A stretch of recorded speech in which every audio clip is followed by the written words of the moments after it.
जय हिंद। आज के वीडियो में हम लोग चर्चा करेंगे मौलिक अधिकार के पार्ट नंबर 2 वीडियो पर, जिसमें हम बातें किन किन बिंदुओं पर करेंगे तो निम्नलिखित बिंदुओं पर चर्चा करेंगे। हम बातें कहां पर चर्चा कर रहे थे, हम जब मौलिक अधिकार पढ़ा रहे थे तो उस समय बहुत सारा पॉइंट बताए थे। ठीक है, मौलिक अधिकार के पार्ट नंबर 1 वीडियो में अभी तक नहीं देखे तो जाकर उसको देख ले। ठीक है, क्योंकि मौलिक अधिकार के पार्ट नंबर 1 वीडियो में बहुत सारा बातें बताए थे। जैसे बताए थे क्या चीज की मौलिक अधिकार क्या है, मौलिक अधिकार को कितने प्रकार के हैं, और मौलिक अधिकार के किन किन पॉइंटों पर ध्यान देना उस पर चर्चा कर है ना। तो उस पर चर्चा हम पिछले वाले वीडियो में कर चुके हैं। ठीक है, आज की क्लास में हम लोग मौलिक अधिकार के पार्ट नंबर 2 वीडियो पर चर्चा करेंगे, जिसमें हम लोग विभिन्न बिंदुओं पर चर्चा करेंगे, है ना। इस प्रकार के विभिन्न बिंदु होगा उस पर चर्चा करेंगे। ठीक है, देखो जब हम मौलिक अधिकार पढ़ा रहे थे पीछे क्लास में, तो उसमें हम चर्चा किए थे क्या चीज कि जो मौलिक अधिकार है, ये मौलिक अधिकार मूल संविधान में 7 थे। मूल संविधान में कितने थे? 7 थे। लेकिन अभी जो मौलिक अधिकार वर्तमान में देख रहा तो वर्तमान में 6 थे। ठीक है, जिसमें सबसे पहला बताए थे समता का अधिकार, है ना, समानता का अधिकार पहला बताए थे। ठीक है, जो 14 से 18 तक आर्टिकल था। दूसरा बताए थे स्वतंत्रता का अधिकार, जो 19 से लेकर 22 तक था। ठीक है, फिर तीसरा बताए थे शोषण के विरुद्ध अधिकार। शोषण के विरुद्ध अधिकार ये हो जाएगा 23 से लेकर 24 आर्टिकल तक। ठीक है, फिर चौथा हो जाएगा धार्मिक स्वतंत्रता का अधिकार, जो ये आर्टिकल हो जाएगा 25 से लेकर 28 तक, धार्मिक स्वतंत्रता का अधिकार। फिर पांचवा बताए थे क्या चीज, संस्कृति। ठीक है, संस्कृति एवं शैक्षणिक अधिकार। संस्कृति एवं शैक्षणिक अधिकार ये हो जाएगा 29 से लेकर 30 तक, 29 से आर्टिकल लेकर 30 तक हो जाएगा। ठीक है, और छठा बताए थे संपत्ति का अधिकार। छठा था संपत्ति का अधिकार, जो आर्टिकल 31 में था। और फिर सातवां जो बातें बताए थे, तो सातवां जो संवैधानिक उपचारों का अधिकार, संवैधानिक उपचारों का अधिकार ये हो जाएगा आर्टिकल 32 में। ठीक है, पॉइंट को समझना। देखो हम पिछले वीडियो में समानता का अधिकार और स्वतंत्रता का अधिकार हम कंप्लीट कर चुके थे। इसमें आर्टिकल, है ना, आर्टिकल 21 तक चर्चा किए थे। आज हम लोग आर्टिकल 22 से शुरू करेंगे। ठीक है, लेकिन बात समझने वाली बात क्या चाहिए कि यदि आप पहले वीडियो नहीं देखते हैं तो ये जितनी भी बातें बताएंगे वो बाउंस कर जाएगा, ऊपर ऊपर चला जाएगा। इसलिए पार्ट 1 वीडियो देखकर ही पार्ट 2 वीडियो को देखेंगे तो अच्छी तरह से बातें समझ में आएगा। ठीक है, देखो तो हम क्या बोले कि जब हम मौलिक अधिकार पर चर्चा किए थे तो मौलिक अधिकार मूल संविधान में 7 थे। ठीक है, लेकिन ये जो संपत्ति का अधिकार, छठा जो संपत्ति का अधिकार है, इसे समाप्त कर दिया गया।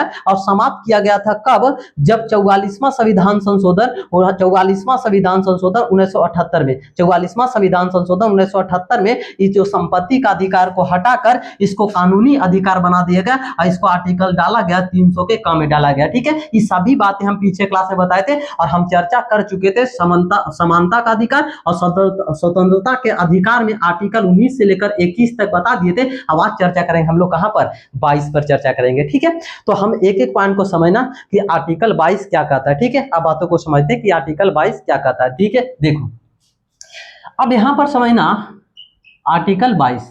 ठीक है, आर्टिकल 22 क्या कहता है? ठीक है, आर्टिकल 22 कहता है गिरफ्तारी के संबंध में संरचना, गिरफ्तारी के संबंध में संरक्षण, गिरफ्तारी के संबंध में संरक्षण। ठीक है, देखो एक था आर्टिकल 20। आर्टिकल 20 था अपराधों के संबंध में संरक्षण, अपराधों के संबंध में संरक्षण। यानी कहने का मतलब इसमें है ना कंफ्यूजन नहीं होना। आर्टिकल 20 है अपराधों के संबंध में संरक्षण और आर्टिकल 22 है गिरफ्तारी। पहले अपराध करेंगे तभी तो गिरफ्तार करेगा, पहले अपराध करेंगे तभी तो गिरफ्तार करेगा। यानी कहने का मतलब कि आर्टिकल 20 और आर्टिकल 22 में है ना कंफ्यूजन नहीं होना। पहले हम लोग क्या करेंगे? अपराध करेंगे, अपराध करेंगे मतलब आर्टिकल 20 पहले अपराध करेंगे तो अपराधों के लिए कुछ संरक्षण था। और ये जो आर्टिकल 22 पढ़ रहे हैं इसमें गिरफ्तारी के संबंध में संरक्षण। ठीक है, तो गिरफ्तारी के संबंध में संरक्षण जो दिया जाता है मौलिक अधिकार में वो 3 प्रकार के दिया जाता है। ठीक है ना, 3 प्रकार के। सबसे पहला जो अधिकार दिया जाता है, ठीक है ना, पहला अधिकार, ठीक है, पहला अधिकार दिया जाता है कि जो व्यक्ति हमें गिरफ्तार करने के लिए आ रहा है उसको हम पूछेंगे कि हमें गिरफ्तार क्यों किया जा रहा है, मतलब कारण जानने की अधिकार। ठीक है ना, कारण जानने की अधिकार, है ना। क्या बोले कि मौलिक अधिकार में जो आर्टिकल अनुच्छेद 22 से गिरफ्तारी के संबंध में संरक्षण देता है, जिसमें हम क्या बोले कि कोई व्यक्ति गिरफ्तार करने के लिए आ रहा है तो उससे पूछेंगे, हमें कारण जानने का अधिकार है। ये हमें हमारा क्या है? मौलिक अधिकार है कि आप हमें गिरफ्तार क्यों कर रहे हैं, ये हमें कारण जानने की अधिकार है। ठीक है ना, बहुत बढ़िया।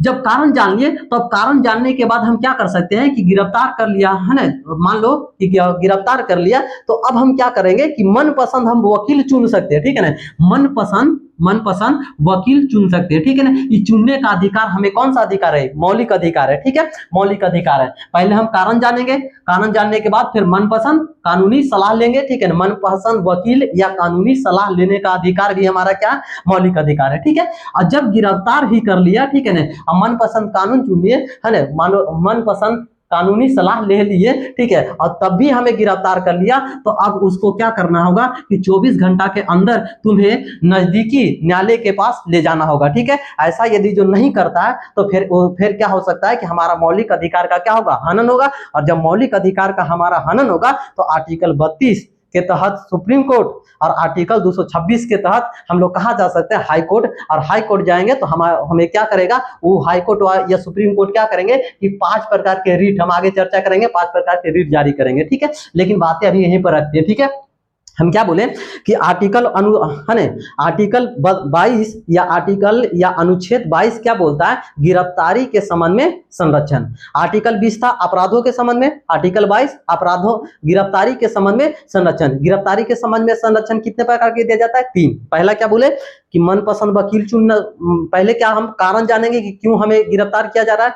दूसरा हम क्या करेंगे कि मनपसंद वकील चुन सकते हैं या कानूनी सलाह ले सकते हैं, मनपसंद कानूनी सलाह ले सकते हैं, ये हमारा मौलिक अधिकार है। और तीसरा, जब गिरफ्तार कर लिया तो जो गिरफ्तार किया है तो हमें 24 घंटा के अंदर न्यायालय के समक्ष क्या चीज करना पड़ेगा कि न्यायालय के समक्ष ले जाना पड़ेगा, ठीक है। लेकिन इसमें नजदीकी जो न्यायालय उनके पास ले जाना पड़ेगा, लेकिन इसमें 2 गो अपवाद पॉइंट समझना। पहला पॉइंट समझना क्या चीज कि जो आवागमन में जो समय लगेगा उसको हटा दिया जाएगा, और दूसरा पॉइंट समझना कि इसमें निवारक निरोध कानून इस पर अप्लाई नहीं होता है, ठीक है। निवारक निरोध कानून, ठीक है, ये बातों को समझना।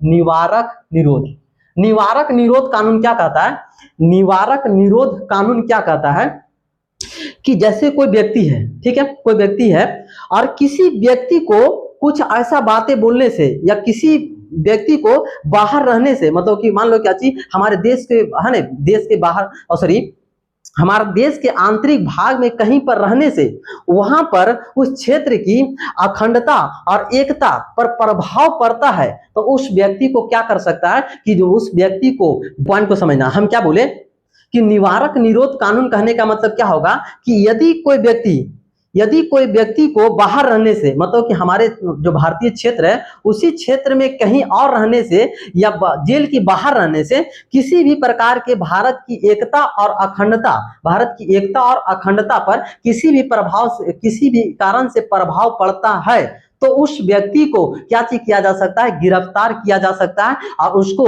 ऐसा नहीं कि उस पर और उस व्यक्ति पर ये 3 प्रकार के कानून लागू नहीं होगा, ठीक है। मतलब कहने का मतलब क्या होगा, इसमें तीन बातें उस पर लागू नहीं होगा। इसमें से कारण को छोड़कर ये बातें वहां पर लागू नहीं होगा कि 24 घंटा के अंदर हमें न्यायालय में पेश किया जाए, ठीक है ना, 24 घंटा के अंदर न्यायालय में पेश किया जाए। ये अपवाद में बातें बता रहे हैं, जो निवारक निरोध कानून है ये अपवाद में होता है, ठीक है ना, जिससे बोलते हैं नजरबंदी कर देना, ठीक है ना, जिससे क्या बोलते हैं, नजरबंदी कर देना, ठीक है। मतलब उसको है ना एक ऐसे स्थान पर ले जाकर रखना ताकि वहां पर किसी भी प्रकार के कांटेक्ट उसका कट जाए, ठीक है, किसी भी प्रकार से उसका कांटेक्ट ना हो किसी अन्य व्यक्ति से, ठीक है ना। तो ऐसा कर सकता है, ठीक है ना, भारत की जब एकता और अखंडता पर बात आएगी तो ऐसा कर सकता है, ठीक है। तो वही बात यहाँ पर लिखा गया कि अनुच्छेद 22 में गिरफ्तारी के संबंध में संरक्षण, इसमें 3 प्रकार के कारण पूछने पर 24 घंटा के अंदर न्यायालय के पास ले जाना और मनपसंद कानूनी हम सलाह ले सकते हैं, ठीक है। लेकिन 24 घंटा का कानून किस पर लागू नहीं होता,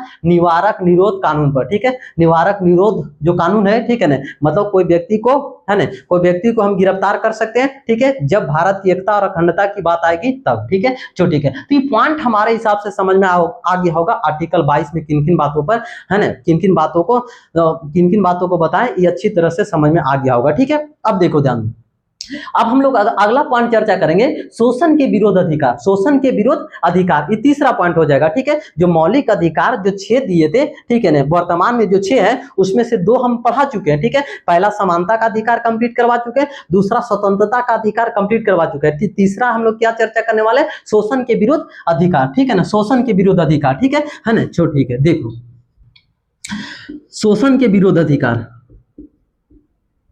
शोषण के विरोध अधिकार, ठीक है ना। तो शोषण के विरोध के अधिकार ये बोले कि ये जो आर्टिकल है, आर्टिकल 23 से लेकर 24 तक है। आर्टिकल 23 से लेकर 24 शोषण के विरोध के प्रति अधिकार देता है। इसमें आर्टिकल 23 और आर्टिकल 24, ठीक है, दोनों को समझना। आर्टिकल 23 क्या कहता है?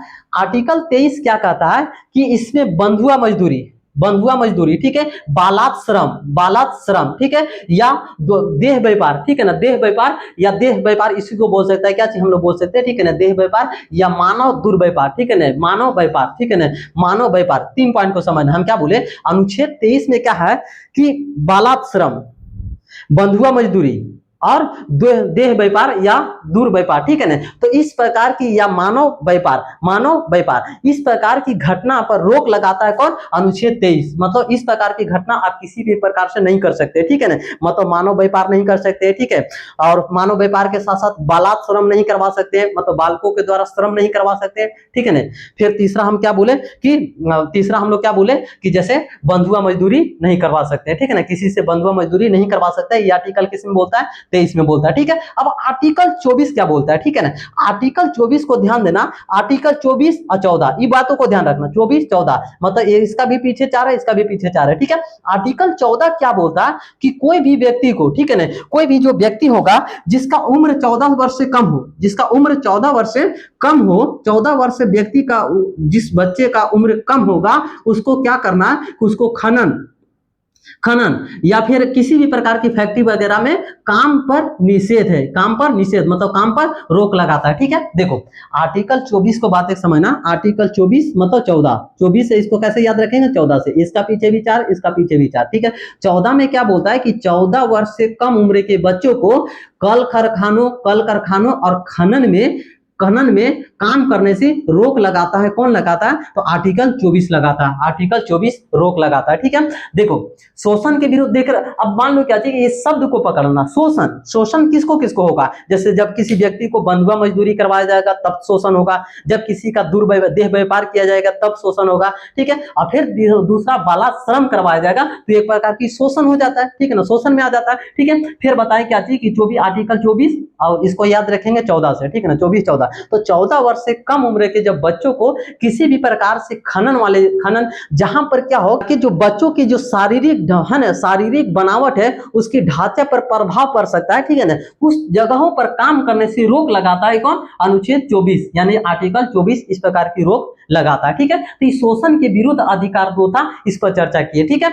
अब जो अगला जो चर्चा करेंगे हम लोग कहां पर, संस्कृति धार्मिक स्वतंत्रता का अधिकार। जो अगला जो पॉइंट हम लोग चर्चा कहां पर करेंगे, धार्मिक स्वतंत्रता का अधिकार, ठीक है ना, धार्मिक स्वतंत्रता का अधिकार। ये जो आर्टिकल हो जाता है, आर्टिकल जो हो जाता है ये 25 से लेकर 28 तक का, इसमें टोटल 4 आर्टिकल है, ठीक है। तो एक एक आर्टिकल को थोड़ा सा ध्यान से समझना, ठीक है। पहला आर्टिकल नंबर 25 आर्टिकल नंबर 25 क्या बोलता है कि किसी भी धर्म मानने या प्रचार प्रसार करने की अधिकार हमारे पास है, ठीक है।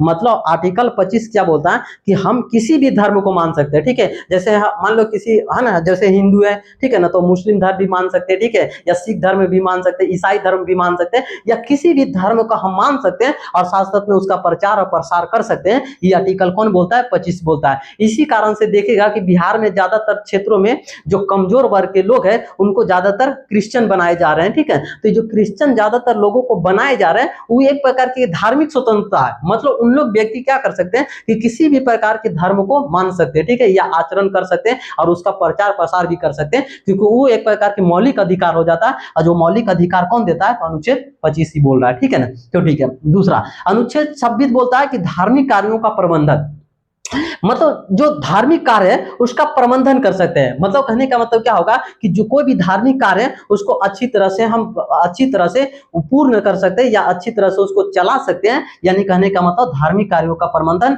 कर सकते हैं। ये आर्टिकल किसमें बोलता है? 26 बोलता है, ठीक है। लेकिन आर्टिकल 27 और 28 को समझना। आर्टिकल 27 क्या कहता है, आर्टिकल 28 दोनों बहुत इंपॉर्टेंट है, ठीक है। देखो आर्टिकल 27 क्या बोलता है कि सरकार कोई भी ऐसा कर नहीं लगाएगा, ठीक है ना, यानी कहने का मतलब कि राज्य किसी भी धर्म के प्रचार प्रसार के लिए कर नहीं लगाएगी। राज्य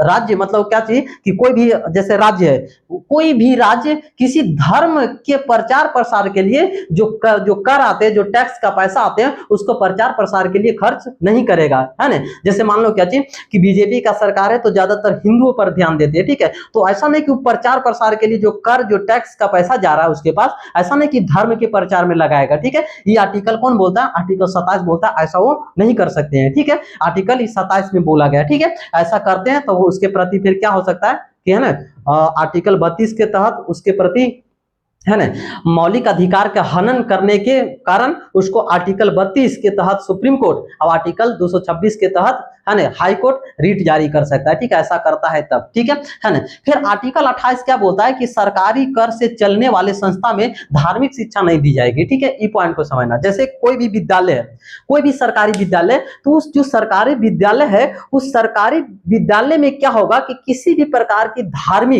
धार्मिक विचारधारा है उसकी शिक्षा नहीं दी जा सकती है, ठीक है। पॉइंट को समझना, ठीक है। जैसे सरकारी स्कूल है, अब सरकारी स्कूल में सरकारी स्कूल है तो उसमें ऐसा नहीं कि कुरान को पढ़ाया जा रहा है, ठीक है। सरकारी स्कूल है तो ऐसा नहीं कि उसमें जाकर गीता को बातें बताया जा रहा है, ठीक है ना, है ना। ऐसा नहीं कि जाकर बाइबल की बातें बताया जा रहा है, ठीक है। नहीं, वो जो एनसीईआरटी में जो सरकार के द्वारा जो निश्चित किया गया सिलेबस उसी के अनुसार पढ़ाया जाएगा, उसमें धार्मिक शिक्षा नहीं दिया जाएगा, ठीक है। ये आर्टिकल कौन बोलता है? 28 बोलता है, ठीक है। ऐसा करता है तो उसके प्रति फिर क्या हो सकता है? मौलिक अधिकार का हनन होता है, ऐसा करता है तब, ठीक है ना। तो वही बातें बता रहा है कि सरकारी कर से चलने वाले मतलब सरकार की जो पैसा जिसमें टैक्स लग रहा है और उसमें किसी भी प्रकार के धार्मिक शिक्षा दिए जाते हैं तो एक प्रकार के मौलिक अधिकार का क्या है? हनन है, ठीक है। तो ये धार्मिक स्वतंत्रता से संबंधित इस प्रकार के कुछ क्या थे? आर्टिकल थे, ठीक है ना। आर्टिकल 25 से लेकर 28 तक, ठीक है। अब देखो ध्यान दो, जो सांस्कृतिक और शैक्षणिक अधिकार है, सांस्कृतिक और शैक्षणिक अधिकार केवल ये अल्पसंख्यकों को प्राप्त है, ठीक है ना। एक शब्द है अल्पसंख्या। अल्पसंख्या कहने का मतलब क्या है? अल्पसंख्या कहने का मतलब क्या होगा कि वैसे क्षेत्र जहां पर जिसकी जनसंख्या का हो कि कम हो, ठीक है ना, जिसकी जनसंख्या का हो कम हो, ठीक है ना। जैसे भारत देख रहा है तो भारत में मान लो क्या चाहिए कि 80 से 81% क्या है? हिंदू पॉपुलेशन है, 80 से 81%, और 17 से कुछ परसेंट क्या है? मुस्लिम आबादी है, ठीक है। तो जो 17% मुस्लिम आबादी है तो एक प्रकार के क्या आ जाता है? अल्पसंख्या में आ जाता है, ठीक है ना। जिसकी जनसंख्या कम हो वो एक प्रकार के किस क्षेत्र में आ जाते हैं? तो अल्पसंख्या में आ जाते हैं। तो यही जो अल्पसंख्या लोग है तो उनको प्रताड़ित ना किया जाए इसके लिए दो आर्टिकल इसके लिए अलग से निश्चित किए गए, ठीक है। एक आर्टिकल 29 और एक आर्टिकल 30, ठीक है। तो आर्टिकल 29 क्या बोलता है कि अल्पसंख्या अपने भाषा, लिपि और संस्कृति को रक्षा कर सकती है, ठीक है। अल्पसंख्या अपनी भाषा, जैसे मुस्लिम है तो वो अपनी भाषा उर्दू को संरक्षित कर सकती है, अपनी भाषा को, लिपि को संरक्षित कर सकती है, और अपने संस्कृति को जिस प्रकार की उनका है ना वेशभूषा है तो उसको जिस प्रकार की वेशभूषा है तो उसी में रहने का अधिकार कौन देता है? तो आर्टिकल 29 देता है, ठीक है। आर्टिकल 29 किससे संबंधित है? तो अल्पसंख्यकों के शिक्षा, है ना, अल्पसंख्यकों के अपनी भाषा, लिपि और संस्कृति से संबंधित है, ठीक है। आर्टिकल 29, ठीक है। और आर्टिकल 30 भी अल्पसंख्यकों से संबंधित है, लेकिन इसमें शैक्षणिक संस्थान खोलने की बातें बोलेगा, ठीक है। जैसे देखा होगा काजी कि मुस्लिम है वो क्या करते हैं कि मदरसे को खोल सकते हैं, ठीक है ना, मदरसे को ओपन कर सकते हैं, जिसमें क्या होता है कि वो अल्पसंख्या है, जिसमें वो अल्पसंख्या के श्रेणी में आते हैं, तो ये क्या कर सकते हैं कि अपने शैक्षणिक संस्थान को खोल सकते हैं, ठीक है ना। तो अपने शैक्षणिक संस्थान को खोलने का अधिकार किसमें देता है? तो आर्टिकल 30 में देता है, ठीक है। तो इस सभी पॉइंट पर हम चर्चा किए, ठीक है। एक काम करते, एक बार सभी हम जितने भी अभी आर्टिकल पढ़ाए उसको रिवाइज करते, ठीक है। देखो हम क्या बोले, हम वीडियो को स्टार्ट किए थे उस समय हम चर्चा कहां से किए थे? आर्टिकल 22 से, ठीक है। तो आर्टिकल 22 किससे संबंधित है? गिरफ्तारी के संबंध में संरक्षण। और गिरफ्तारी के संबंध में संरक्षण 3 प्रकार से दिया जाता है।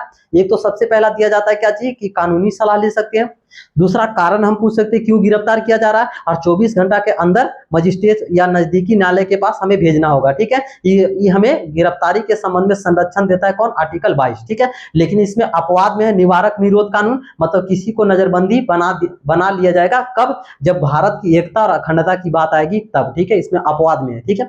फिर शोषण के विरुद्ध हम चर्चा किए, शोषण के विरुद्ध अधिकार। तो शोषण के विरुद्ध आर्टिकल कहां से कहां?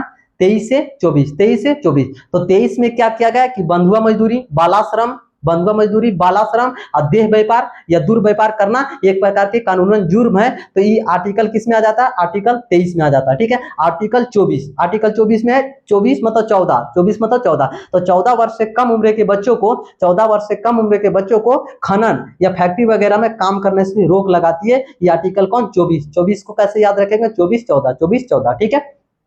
फिर धार्मिक एवं सांस्कृतिक अधिकार, ठीक है ना, धार्मिक एवं सांस्कृतिक अधिकार, ठीक है। तो सबसे पहला जो इसमें आता है क्या चीज? धार्मिक एवं सांस्कृतिक अधिकार 25 से लेकर 28 तक आर्टिकल आता है, 25 से लेकर 28। तो आर्टिकल 25 में क्या होगा कि किसी भी धर्म को मानने, आचरण और उसका प्रसार करने का अधिकार है। फिर आर्टिकल 26 क्या बोलता है कि किसी भी धर्म को संरक्षण करने का, ठीक है ना, या किसी भी धार्मिक कार्यों को प्रबंधन करने का अधिकार आर्टिकल कौन बताता है? 26 बताता है, ठीक है। आर्टिकल 27 क्या बताता है कि सरकार कोई भी ऐसा कर जो है लेता है वो खर्च नहीं करेगा धार्मिक कार्यों में, ठीक है ना। मतलब कहने का मतलब कि जब धार्मिक कार्य किया जा रहा है तो उसमें किसी भी प्रकार का कर नहीं लेगा। कौन नहीं लेगा? तो सरकार नहीं लेगा, ठीक है। ये पॉइंट 27 में चर्चा की। फिर 28 में क्या बोलता है? 28 में बोलता है क्या चीज कि सरकारी कर से चलने वाली, ठीक है ना, सरकारी कर से चलने वाली संस्था में धार्मिक शिक्षा नहीं दिए जाएंगे, ठीक है। जैसे सरकारी स्कूल है तो उसमें किसी भी प्रकार से धार्मिक शिक्षा नहीं दिया जाएगा, मतलब कुरान नहीं पढ़ाया जाएगा, गीता नहीं पढ़ाया जा सकता है, बाइबल नहीं पढ़ाया जा सकता है, ठीक है। जो सिलेबस है उसी के अनुसार बताया जा सकता है, धार्मिक शिक्षा नहीं दिया जा सकता है, ठीक है। ये आर्टिकल कौन बोलता है? आर्टिकल 28 बोलता है। फिर हम चर्चा की अल्पसंख्यकों हितों से संबंधित संरक्षण था। आर्टिकल अल्पसंख्यक जो है ना, आर्टिकल 29 से लेकर 30 तक अल्पसंख्यकों के हितों से संबंधित संरक्षण है, ठीक है। तो जिसमें आर्टिकल 29 अल्पसंख्यक कहने का मतलब समझ में आ रहा है कि जिसका जनसंख्या बहुत ही कम हो वो एक प्रकार की अल्पसंख्या में आ जाता है, ठीक है। तो अल्पसंख्यकों से संबंधित अनुच्छेद कौन कौन है? तो अनुच्छेद 29 और 30, अनुच्छेद 29 और 30। अनुच्छेद 29 में क्या बोलता है कि अल्पसंख्या जो है अपनी भाषा और लिपि और संस्कृति को संरक्षण कर सकता है, ठीक है, मतलब अपना वेशभूषा को बदल नहीं सकता, ठीक है। फिर आर्टिकल 30 क्या बोलता है? आर्टिकल 30 क्या बोलता है कि जो शैक्षणिक संस्थान खोलने का अधिकार, शैक्षणिक संस्थान करने का मतलब क्या होगा कि मदरसे का ओपन कर सकता है या गुरुद्वारा का ओपन कर सकता है, ठीक है ना, या गिरजा घर का ओपन कर सकता है, ठीक है। तो अलग अलग धर्म अपने अपने धार्मिक प्रचार प्रसार के लिए अपने अपने शैक्षणिक संस्थान को खोल सकता है, ठीक है। ये कौन सा आर्टिकल अधिकार देता है? तो अधिकार 30 देता है। तो अभी तक है ना, अभी तक आर्टिकल 30 तक हम पढ़ चुके हैं, ठीक है। अब देखो ध्यान दो, आर्टिकल 31 अब आर्टिकल 32, ठीक है ना, हम बातों को समझना, ठीक है। अब हम लोग चर्चा कहां पर करेंगे?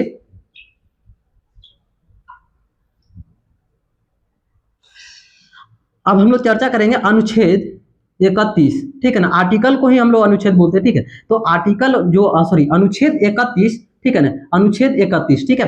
अनुच्छेद 31 को क्या किया गया था? हम बोले थे जस्ट ये जो आ जाता है संपत्ति के अधिकार में, संपत्ति के अधिकार। तो आर्टिकल 31 आ जाता है संपत्ति के अधिकार में, जिसको 44वां संविधान संशोधन 1978 के द्वारा ये जो आर्टिकल 31 था इसको संपत्ति से अधिकार है ना, संपत्ति का जो अधिकार था आर्टिकल 26 है ना, अनुच्छेद 31 से हटाकर अनुच्छेद 300 के ए में रखा गया या 300 के क में रखा गया, 300 के क में रखा गया, ठीक है। ये किसके द्वारा हटाया गया था? तो 44वां संविधान संशोधन 1978 के द्वारा अनुच्छेद 31 को हटाकर, इसको संपत्ति के अधिकार को हटाकर 44वां संविधान संशोधन 1978 के द्वारा 300 के कम में रखा गया, अनुच्छेद 300 के कम में रखा गया, ठीक है। तो ये हो गया अनुच्छेद 30, ठीक है।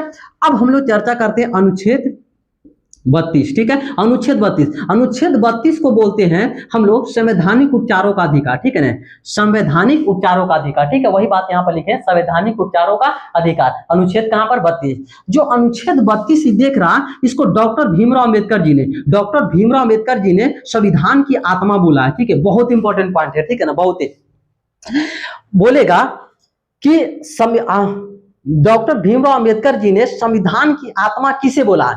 प्रस्तावना को, आर्टिकल 32 को, आर्टिकल 24 को, आर्टिकल 36 को। तो आर्टिकल 32 को संविधान की आत्मा किसने बोला था? तो डॉक्टर भीमराव अंबेडकर जी ने आर्टिकल 32 को संविधान की आत्मा बोला था, ठीक है। ये जो है संवैधानिक उपचारों का अधिकार है। संवैधानिक उपचारों का अधिकार कहने का मतलब क्या है कि जितने भी आर्टिकल देख रहा है, जितने भी आर्टिकल 12 से लेकर हम लोग है ना 36 तक जो 12 से लेकर जो 35 तक हम चर्चा करने वाले हैं, उसमें जो इसका संरक्षण कौन करता है? तो आर्टिकल 32 करता है इसका संरक्षण, मतलब सभी पर कंट्रोल किसके हाथों में? अनुच्छेद 32 पर है, ठीक है ना। सभी के कंट्रोल किसके हाथों में? अनुच्छेद 32 में। क्यों? क्योंकि अनुच्छेद 32 ही क्या करता है कि अनुच्छेद 32 ही क्या कर सकता है कि सुप्रीम कोर्ट जाने का अधिकार तुम्हें देता है, ठीक है ना। इसी कारण से जो डॉक्टर भीमराव अंबेडकर जी थे वो संविधान को आत्मा बोला आर्टिकल 32 को। क्यों? क्योंकि संवैधानिक उपचारों का अधिकार है, मतलब आर्टिकल 32 के द्वारा ही सुप्रीम कोर्ट जा सकते हैं, ठीक है। किसी भी प्रकार का इतना जितने भी मौलिक अधिकार पड़े उसमें किसी भी मौलिक अधिकार को लगे कि हमें हमारा हनन हो रहा है तो तुम क्या कर सकता है कि सुप्रीम कोर्ट जा सकता है अनुच्छेद 32 के तहत, ठीक है। और जो अनुच्छेद 32 के तहत जब सुप्रीम कोर्ट जाएगा तो 5 प्रकार के रीट जारी करेगा। कितने प्रकार के? 5 प्रकार के रीट जारी करेगा, ठीक है। तो उसमें से सबसे पहला जो हो जाता है,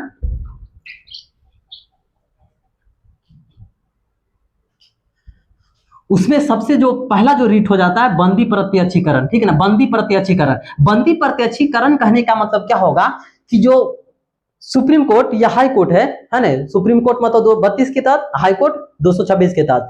तो बंदी प्रत्यक्षीकरण कहने का मतलब कि जो बंदी बनाया गया जिसे गिरफ्तार किया गया उसे 24 घंटे के अंदर नजदीकी न्यायालय में लेकर जाओ। ये हमारा क्या है? मौलिक अधिकार है, ठीक है ना। मतलब कि रीट नंबर 1 क्या कहता है? बंदी प्रत्यक्षीकरण, मतलब सशरीर उपस्थित करो, ठीक है ना। मतलब जो नजदीकी न्यायालय है वहां पर सशरीर मतलब कि शरीर के साथ उपस्थित करो कि इसे गिरफ्तार क्यों किया गया, ठीक है। तो बंदी प्रत्यक्षीकरण, पहला बंदी प्रत्यक्षीकरण, ठीक है, ये समझ में आ गया होगा। दूसरा, सार्वजनिक अधिकारों के प्रति, ठीक है, परमादेश। पहला हम क्या बोले? बंदी प्रत्यक्षीकरण। दूसरा होता है परमादेश। परमादेश कहने का मतलब क्या होगा कि सुप्रीम कोर्ट क्या करेगा कि कोई भी व्यक्ति सार्वजनिक पद पर हो, जैसे मान लो कि रेलवे में टीटी हो, ठीक है, और टिकट काउंटर पर कोई व्यक्ति बैठा हुआ, टिकट काउंटर पर कोई व्यक्ति बैठा हुआ, तो टिकट काउंटर पर जो व्यक्ति बैठा हुआ एक प्रकार के सार्वजनिक पद पर बैठा हुआ है, ठीक है।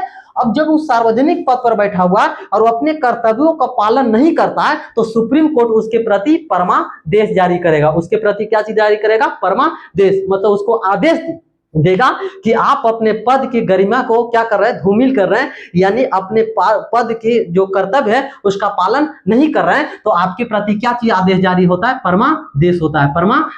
परमादेश किसके प्रति जारी किया जाता है? तो सार्वजनिक पद पर जो व्यक्ति बैठे हैं, सार्वजनिक मतलब कि जो सरकार के पैसे से जो टैक्स लेकर है ना, टैक्स लेकर उसको सैलरी जो मिल रहा है, तो एक प्रकार के सार्वजनिक पद पर है, ठीक है। जैसे कोई टीचर हो गया, कोई टीटी हो गया, या कोई टिकट काउंटर पर कोई व्यक्ति बैठा हुआ है, या कोई कानूनी जो कानूनी कर्तव्य कर रहा है, ठीक है। तो जो सब जितने भी व्यक्ति जो सरकार के कर्ज के पैसे से, सरकार के टैक्स के पैसे से उसका जब सैलरी दे रहा है तो एक प्रकार के सार्वजनिक पद पर है वो, ठीक है ना, सार्वजनिक पद पर है। और जब सार्वजनिक पद पर है तो वो अपने कर्तव्यों को अच्छी तरह से निर्वहन नहीं करेगा तो सुप्रीम कोर्ट क्या करेगा? उसके प्रति परमादेश जारी करेगा, उसके प्रति परमादेश जारी करेगा, ठीक है। अब दूसरा जो होता है प्रतिषेध। प्रतिषेध कहने का मतलब क्या होगा कि जो ऊपरी न्यायालय, जैसे सुप्रीम कोर्ट है, तो ऊपरी जो न्यायालय है वो निचली न्यायालय पर क्या करेगा कि निचली न्यायालय पर रोक लगाएगा, निचले न्यायालय पर क्या चीज करेगा? रोक लगाएगा, ठीक है ना। जैसे हाई कोर्ट है, ठीक है। अब सुप्रीम कोर्ट है कि हाई कोर्ट जो भी काम करेगा उसके प्रति रोक लगा सकता है। कौन लगा सकता है? तो सुप्रीम कोर्ट। जैसे हाई कोर्ट को ऐसा है ना, कोई ऐसा जो था कोई ऐसा सुनवाई कर दिया, कोई भी केस में ऐसा कुछ बातें ऐसा बताया है जो क्या होगा कि जो जब सुप्रीम कोर्ट के पास जा रहा है तो इसको क्या कर सकता है कि रोक लगा सकता है। पॉइंट को समझना। देखो, प्रतिषेध मतलब रोक लगाना, प्रतिषेध करने का मतलब रोक लगाना, मतलब ऊपरी न्यायालय निचली न्यायालय पर रोक लगा सकता है। ऊपरी न्यायालय निचली न्यायालय पर क्या कर सकता है? रोक लगा सकता है। वो किस में आ जाता है? प्रतिषेध में आ जाता है, ठीक है। अब आता है अगला उत्प्रेषण, ठीक है ना। ये तो है ना, तीसरा हो गया। पहला बंदी प्रत्यक्षीकरण, दूसरा परमादेश, तीसरा प्रतिषेध, और चौथा हो जाता है उत्प्रेषण, ठीक है ना। उत्प्रेषण कहने का मतलब क्या होगा कि जो ऊपरी न्यायालय, ठीक है ना, उत्प्रेषण कहने का मतलब क्या होगा कि जो ऊपरी न्यायालय मतलब सुप्रीम कोर्ट क्या करेगा कि जो निचले न्यायालय हाई कोर्ट है उसने कोई ऐसा केस चल रहा है जो बहुत दिन से उस पर निर्णय नहीं दिया गया, तो सुप्रीम कोर्ट क्या करेगा कि उसको अपने पास मंगा लेगा, ठीक है ना, अपने पास मंगा लेगा और उस पर फिर अपने निर्णय को देगा, ठीक है। तो इसी को बोलते हैं क्या? उत्प्रेषण मतलब नीचे से ले जाकर ऊपर जाना, ठीक है ना, नीचे से ले जाकर ऊपर जाना, ये क्या है? निचले न्यायालय से ले जाकर ऊपर भेजना, उत्प्रेषण। क्या चीज करना? उत्प्रेषण करना, ठीक है, उत्प्रेषण, ठीक है। फिर एक और हो जाता है अधिकार परीक्षा लेख। अधिकार परीक्षा, अधिकार परीक्षा, ठीक है ना। अधिकार परीक्षा, अधिकार परीक्षा कहने का मतलब क्या होगा कि कोई भी व्यक्ति सार्वजनिक पद पर बैठा है। अभी जस्ट समझाए, सार्वजनिक पद कहने का मतलब क्या होगा कि जो सरकार के पैसे से, टैक्स से उसका सैलरी जा रहा है, तो एक प्रकार की सार्वजनिक व्यक्ति है, ठीक है। अब वो जो सार्वजनिक व्यक्ति है, तो जो सार्वजनिक पद पर है, तो क्या वो वैध है? मतलब कहने का मतलब कि कोई व्यक्ति सार्वजनिक पद पर है तो वो बैठने के अधिकार लायक है या नहीं। तो ये अधिकार पूछने का अधिकार किसके पास है? सुप्रीम कोर्ट या हाई कोर्ट के पास है कि आप किस अधिकार से उस पद पर बैठे हैं, ठीक है। आपके पास क्या मतलब कि सबूत है या क्या मतलब कि क्या अधिकार है कि जो आप उस पद पर बैठे हैं, ठीक है। जैसे उदाहरण के तौर पर समझते हैं, ठीक है ना। कोई गांव में, ठीक है ना, कोई गांव में कोई व्यक्ति है, अब गोतिया में जैसे ज्यादातर होता है, ठीक है ना। ऐसे मान लो कि कोई व्यक्ति है, अब एक घर में नौकरी लग गया, ठीक है ना, सेटिंग करवाकर, ठीक है ना, किसी प्रकार से सेटिंग करवाकर। अब दूसरा उसका जो घर, जो बगल वाले गोतिया होते, वो जाकर सुप्रीम कोर्ट चला गया, ठीक है ना। और जाने के बाद बोला क्या चाहिए, ये जो नौकरी लिया है, ये जो नौकरी लिया है, ये किसी जो नौकरी लिया है दलाली करके या किसी भी प्रकार से छल करके लिया है, इस पर रोक लगाया जाए। तो सुप्रीम कोर्ट उसके प्रति रिट जारी करेगा। कौन सा रिट जारी करेगा? तो अधिकार परीक्षा, ठीक है ना। वो जो व्यक्ति के प्रति जो नौकरी लिया उसके प्रति अधिकार परीक्षा रिट जारी करेगा। वो उसे पूछेगा कि आप जो इस पद पर लिए हैं उसके उस पद के लायक है या नहीं, ठीक है। उस पद के लायक है या नहीं पूछेगा कौन? Supreme court. सुप्रीम कोर्ट मतलब 21 रीट के तहत अधिकार परीक्षा, रीट के तहत अधिकार परीक्षा लेख के तहत ये पूछेगा कि आप उस पद पर जो हैं उस पद के लायक है या नहीं, ये आप उसको सबूत दीजिए, उसको प्रूव करिए कि इस पद के लायक हम हैं। और यदि जो उस पद के आप लायक हैं तो आपको उस पद पर बना रह दिया जाएगा। यदि जो आप उस पद के लायक नहीं है तो आपको उस पद से क्या चीज कर दिया जाएगा? हटा दिया जाएगा, ठीक है। तो ये आ जाता है पांचवा में, अधिकार परीक्षा लेख में आ जाता है, ठीक है। तो अभी तक हम चर्चा कहां पर किए कि अनुच्छेद जो 32 है, जिसे डॉक्टर भीमराव अंबेडकर जी ने क्या चीज बोला था? संविधान की आत्मा बोला था। संविधान की आत्मा क्यों बोला था? क्योंकि अनुच्छेद 32 के तहत ही जितने भी आर्टिकल है उसको कंट्रोल कौन करता है? अनुच्छेद 32। क्यों? क्योंकि अनुच्छेद 32 के तहत हम कहां जाते हैं? सुप्रीम कोर्ट में जाते हैं, ठीक है। और अनुच्छेद 32 के तहत जब सुप्रीम कोर्ट में जाते हैं तो सुप्रीम कोर्ट 5 प्रकार के रिट जारी करता है। उसमें सबसे पहला होता है बंदी प्रत्यक्षीकरण। बंदी प्रत्यक्षीकरण कहने का मतलब कि सशरीर हमारे पास उपस्थित करो, मतलब कि 24 घंटा के अंदर सशरीर हमारे पास लाओ, बंदी प्रत्यक्षीकरण। फिर परमादेश, मतलब किस आदेश से आप उस परमादेश, मतलब परमादेश कहने का मतलब कि जो सार्वजनिक पद पर कोई व्यक्ति बैठा है और वो अपने कर्तव्यों को अच्छी तरह से पालन नहीं कर रहा है तो उसके प्रति रिट जारी होगा। जैसे बोले कि टीटी है ना, या टिकट काउंटर पर जो व्यक्ति बैठा हुआ रहता है वो टिकट अच्छी तरह से नहीं दे रहा या काटने में देरी कर रहा है या टिफिन के बहाना ले जाकर कहूँ और जाकर बैठ के कुछ गेम खेल रहा है या कुछ भी वगैरह लैपटॉप पर कर रहा है और आपका काम को अच्छी तरह से नहीं कर रहा है तो उसके प्रति आप रिट जारी कर सकते हैं, ठीक है। तो ये हो जाता है परमादेश, ठीक है। फिर परमादेश के बाद प्रतिषेध, मतलब ऊपरी न्यायालय निचले न्यायालय पर रोक लगाएगा, प्रतिषेध। फिर उत्प्रेषण, उत्प्रेषण करने का मतलब ऊपरी न्यायालय निचले न्यायालय से मांगेगा कि जो बाधित है, जो पड़ा हुआ है, जो जिस पर सुनवाई नहीं हो रहा है उसको आप हमारे पास भेजो, ठीक है, आप हमारे पास भेजो, तो ये उत्प्रेषण हो जाएगा। फिर अधिकार परीक्षा लेख, अधिकार परीक्षा लेख मतलब वही गोतिया वाला बातें बोले कि कोई लड़का जॉब में लिया और जॉब लेने के बाद उसका गोतिया वाला जाकर सुप्रीम कोर्ट में बोल दिया क्या चीज कि दलाली से लिया, तो उससे पूछेगा सुप्रीम कोर्ट, मतलब अधिकार परीक्षा करेगा तो उससे पूछेगा कि आप किस अधिकार से इस पद पर है। यदि जो वो बताने में सक्षम हो गया तो उसको उस पद पर बना रहा दिया जाएगा। यदि जो बताने में सक्षम नहीं होगा तो उस पद से उसे क्या चीज कर दिया जाएगा? हटा दिया जाएगा, ठीक है। तो ये आर्टिकल 32 से संबंधित था जिसमें 5 प्रकार की रिट था जिस पर हम लोग चर्चा किए, ठीक है। अब देखो ध्यान दो, आर्टिकल हम लोग 32 तक कंप्लीट कर चुके हैं, ठीक है। अब आर्टिकल 33, 34 और 35 इसको एक साथ में हम लोग पढ़ने की कोशिश करेंगे, ठीक है ना। देखो आर्टिकल 33 क्या बोलता है, ठीक है ना। आर्टिकल 33 क्या बोलता है कि जो, ध्यान देना थोड़ा सा इधर,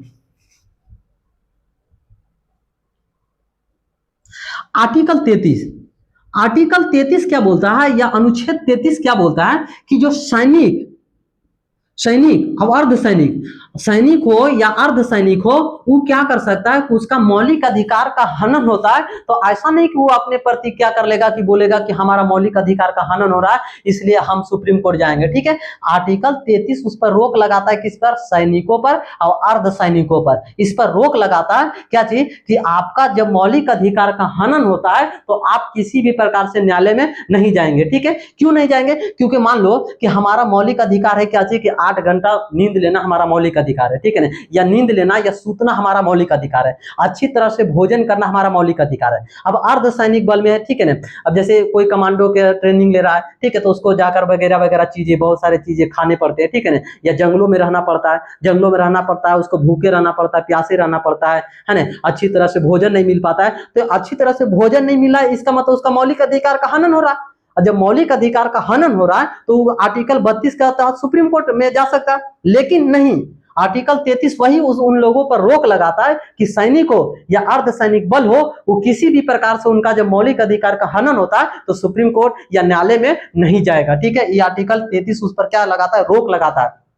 इसी कारण से कोई जब भी जॉब में लेने के लिए जाता है ना, तो उसमें बहुत सारे पेपरों पर साइन दिया जाता है ना, बहुत सारे पेपरों पर साइन लिया जाता है, ताकि उसका उसमें उस सारा बातें कंडीशन लिखा हुआ रहता है, ठीक है, लेकिन बिना पढ़े हुए सिग्नेचर करना तो हमारा काम है, ठीक है। चलो ठीक है, तो आर्टिकल 33 सैनिक हो या अर्धसैनिक हो उनके मौलिक अधिकार को रोकता है, ठीक है। फिर आर्टिकल 34 क्या बोलता है कि जब मार्शल लॉ, जब मिलिट्री का कानून लागू हो, मतलब हमारे देश में जब मिलिट्री का कानून लागू हो तो उस समय क्या हो सकता है कि हमारा मौलिक अधिकार छीना जा सकता है, ठीक है, जब मिलिट्री लॉ लागू हो तो, मार्शल लॉ लागू हो तो, ठीक है, ये आर्टिकल 34 बोलता है। और आर्टिकल 35 क्या बोलता है कि सांसद कुछ मामलों में क्या कर सकता है कि कानून बनाकर मौलिक अधिकार को रोक सकता है, ठीक है, लेकिन इसमें आर्टिकल 20 और 21 को छोड़कर, ठीक है ना, आर्टिकल 20 और 21 को छोड़कर, ठीक है, आर्टिकल 20 और 21 को छोड़कर सांसद कोई भी ऐसा कानून नहीं बनाएगा जिससे हमारा मौलिक अधिकार क्या हो, हनन हो, ठीक है ना। मतलब आर्टिकल 20 और 21 को छोड़कर कानून बना सकता है सांसद, आर्टिकल 20 और 21 को छोड़कर